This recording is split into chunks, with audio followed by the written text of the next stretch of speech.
వారు జవాబు చెప్పేటప్పుడు ఒక్క ప్రశ్నకు జవాబు చెప్పానండి.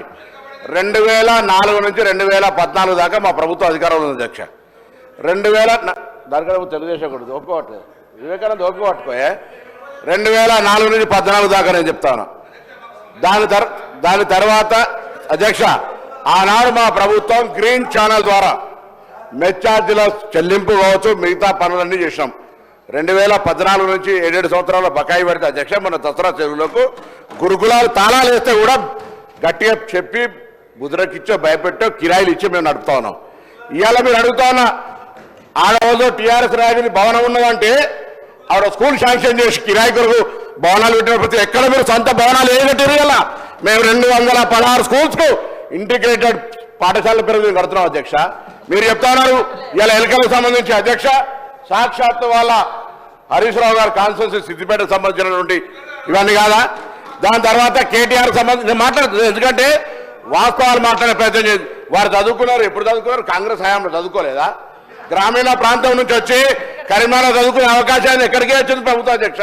ప్రైవేటు పాఠశాలలో మాలే గవర్నమెంట్ పాఠశాల చదవలే.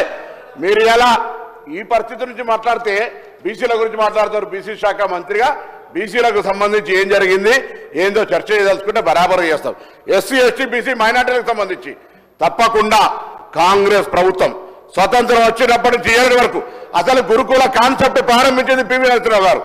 గురుకులాల కాన్సెప్ట్ తెచ్చి ఇవాళ ఈ రాష్ట్రంలో ఉన్నటువంటి తెలంగాణ పబ్లిక్ సర్వీస్ కమిషన్ చైర్మన్లు పాత ఆయన కావచ్చు, ఇప్పుడు ఉన్నటువంటి ఆ మహేందర్ రెడ్డి గారు కావచ్చు, బుర్ర వెంకటేశ్వర గారు కావచ్చు, ఇవాళ మన ఆర్థిక శాఖకు సంబంధించి వచ్చినటువంటి ఒక ప్రొడక్ట్ రామకృష్ణారావు గారు. అందరం గవర్నమెంట్ పాఠశాల అధ్యక్ష. మీకు ఏం తెలుస్తుంది? కడుపు వాళ్ళ గవర్నమెంట్ స్కూల్లో చదవలే.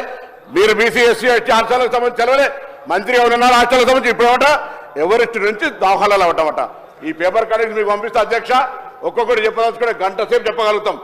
ఇవాళ మీరు ఒక సొంత భవనం కట్టకుండా, ₹1 మెచ్చార్జీలు పెంచకుండా, ₹1 వాళ్ళకి ఇయ్యనటువంటి పరిస్థితులు ఉంటే క్వాలిటీ లేని ఫుడ్ మేము ఇవాళ నేమ్స్ లాంటి హాస్పిటల్ నుంచి డైటీషియన్ల దగ్గర సలహా తీసుకొని ఆఫీసర్లంతా ఎస్సీ ఎస్టీ బీసీ మైనార్టీ వేరు కాదు, నలుగురు కూర్చొని ఒక మెనూ తయారు చేయాలని రాష్ట్రం మొత్తం ఒక మెనూ ఇచ్చి వాస్తవాలకు దగ్గరగా ఉండే విధంగా చేసినాం. గుడ్డ ₹5 ఉంటే ₹3 మీరు టెండర్ ఇస్తారు. ఓ పద్ధతి లేదు. సప్లై ఏమవుతుందో తెలియదు. ఇవాళ మీరు బట్ట కాల్చి మీద వారేసి విద్యార్థుల పేరు రాజకీయం చేస్తారు.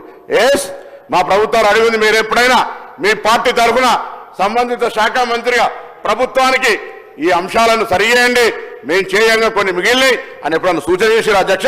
రాజకీయం చేద్దారు, వారు రాజకీయం చేసుకుంటూ దీని వెనుక కుట్రకోణంగా ఉన్నటువంటి పరిస్థితి. నిన్న కూడా శాసనమండలి చర్చ జరిగింది.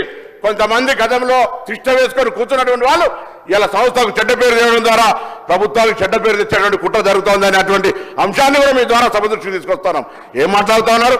రాజకీయం కాదనుకుంటేనే అసలు ఏం చదువుకునే అవకాశమే లేదు. గతంలో చదువుకు సంబంధించిన ఇన్ఫ్రాస్ట్రక్చర్ క్రియేషన్, చదువుకు సంబంధించినటువంటి విద్యా హక్కు చట్టం అనేక రకాలుగా ఈరోజు మేము దేశంలో 100 మంది సీఓలు ఉన్నారంటే ఆనాటి నెహ్రూ గారి ఆలోచనకు అనుగుణంగా ఇన్ని విద్యాలయాలు ఏర్పాటు చేస్తే మీరేం చేశారు చెప్పండి? ఊరికైనా మాటలు ఒక వైస్ ఛాన్సలర్ వేరే ఒక టీచర్ రిక్రూట్మెంట్ చేయలేకపోయారు. పెద్ద పెద్ద మాటలు మాట్లాడుతూ ఉన్నారు. ఇది పరిస్థితి. దయచేసి వాస్తవాలను మాట్లాడమని, సద్విమర్శ చేయమనండి, ప్రభుత్వం సలహా చెప్పమని తీసుకుంటాం. కానీ రాజకీయంగా మాట్లాడితే ఎవరు చూస్తూ ఊరుకోమనే మాట మనం చేస్తాం.